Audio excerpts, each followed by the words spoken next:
Hello everyone and welcome back to the channel for another video on Gran Turismo 7, and we are back with another way to show you how to get 2 million credits. So PD have actually delivered on this regard and improving the economy in the game by adding yet another 2 million time trial. It seems to be that we might be getting one every single week in the future now. This is going to be a brilliant change for the game. Also a lot of work for myself with regards to doing the time trial, guys, but I do like doing these, and I actually had quite a bit of fun driving this car, and I think you will as well. It's not the hardest car to get the gold, in all honesty, on this track, but it's a hard car to get the most out of it. So if you do want to enter this, go into sport mode, go into the time trial section, and in the middle there you have the new time trial challenge at Grand Valley. It's live for 12 days. Click on that and you can see that the times available for the gold, silver and bronze. Remember, these will dynamically adjust and you don't get the credits until the 12 days has finished. So whatever the time is that you need to get at the end of them 12 days is what you will need to get. Now you can load time trial ghosts up from the leaderboard when you're in the session. I haven't got myself into the top 10 because I'm not a massive fan of road cars, but I just wanted to give you a solid lap to give as a guide. So if you watch this guide, hopefully it will help you improve and get you that gold fairly comfortably. The current time is 17.7, but I'm sure it'll go down to like 17.2 or 3 or something, maybe faster. But going into turn 1, we are looking for the 300 board. We're going to brake short of that 300 board, though. You can see it already on the brakes.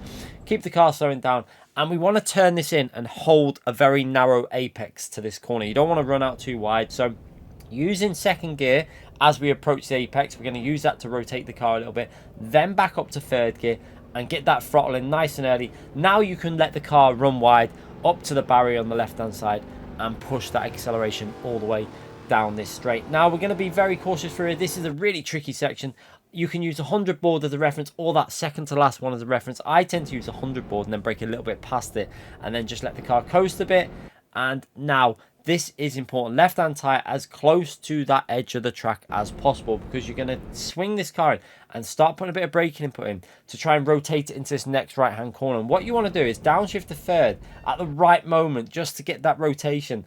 And you don't want to be going too fast. Too fast, you understeer here. So you've got to try and keep the car into this apex, right hand tire on that white line almost, and then feed the power in when you feel the grips there. And be very, very cautious as you go over this point here, because the white line is a track limits, right hand tire over that and it's a penalty. So onto the throttle, into fourth gear, bit more stable in fourth gear, and then using that blue sign as a reference for your braking, getting on the brakes nice and early, down to third gear, let that car rotate with third gear, onto the throttle as soon as you're off that the dirt on the right hand side, onto that throttle super early. Then as soon as your left hand tire is on the white line, you're back onto the brakes, down to second gear, let that car rotate into this corner. Again, be cautious.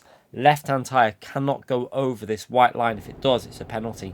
So again, use a bit of throttle and then use this Grand Valley board as a reference for when you're going to get on the brakes. So as soon as you're under that, onto the brakes nice and early there, down to second gear as you're coming into this corner. So watch this. As we come into this corner, we go down to second gear just for a bit of rotation as we're trail braking, then back up to third gear before you put the power down. Now be cautious on the power on this exit.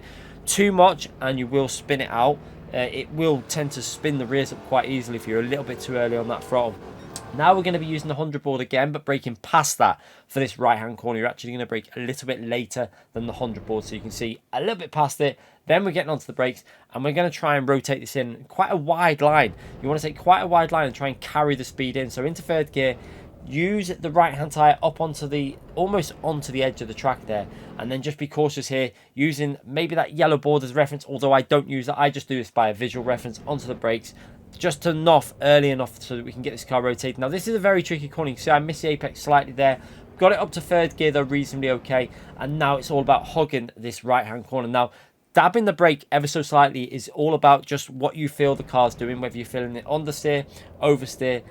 You know, if you're feeling it understeer, you might want to get a bit more on the brakes and then get on that throttle as early as you can, but be cautious again. Throttle inputs on this exit, too much throttle and you'll get the wheels spinning and you'll lose traction all the way up this hill and it'll lose you 2 to 3 temps. So just be cautious of that as you work your way up here. Now I shift this car about 124, 125, I think it is, you see there, 125, and it seems to gain me better than revving out. You can see the ghost, the time that I'm chasing, I revved it out, and you can see I actually gained a little bit of time on it by short shifting ever so slightly. So just be cautious you don't over rev this car. And again, we're going to watch this lap from the chase camera, so you can see what I'm talking about. Very important with this car is the weight transfer. Weight transfer with this car really makes a big difference. You've got to be careful you don't do it too much, but it'll really help you slide the car in. So this corner is a great example. You see, off the throttle, a little dab of the brakes, not too much, let the car transfer its weight, and then now weight transfer, let the car drift almost into that right corner. Just be careful with that right hand tyre on the white line. Fourth gear for a bit of stability, then back to third, and again this corner, second gear just to rotate it in. You see that drift going in there, and then down to second gear, back up to third. Be cautious, your right hand tyre doesn't go all the way onto the dust on the side of the track. That will lose you a lot of time. And again, this corner is a tricky one. You braking past that 100 corner, it's very easy to miss this apex and run wide and then mess up this next corner. But you can see I missed this apex quite a bit. Had a lot of room there on the left to improve that. So there's a couple of attempts there if I was to push this a little bit more. But I'm quite happy with the lap time that I got, a 16.0. I know that'll be gold and I don't need to improve that. So I'm happy with that. I've got my 2 million credits, and hopefully this guide will help you get 2 million credits as well. So if it does help you out, hit that like button, subscribe to the channel, let me know in the comment section if it helps you out. It's brilliant reading them comments, and I'll be back with these whenever they're uploaded onto the sport mode. I will be getting the guides sorted for you. So yeah, make sure you subscribe, and I'll see you all again soon. Bye everyone.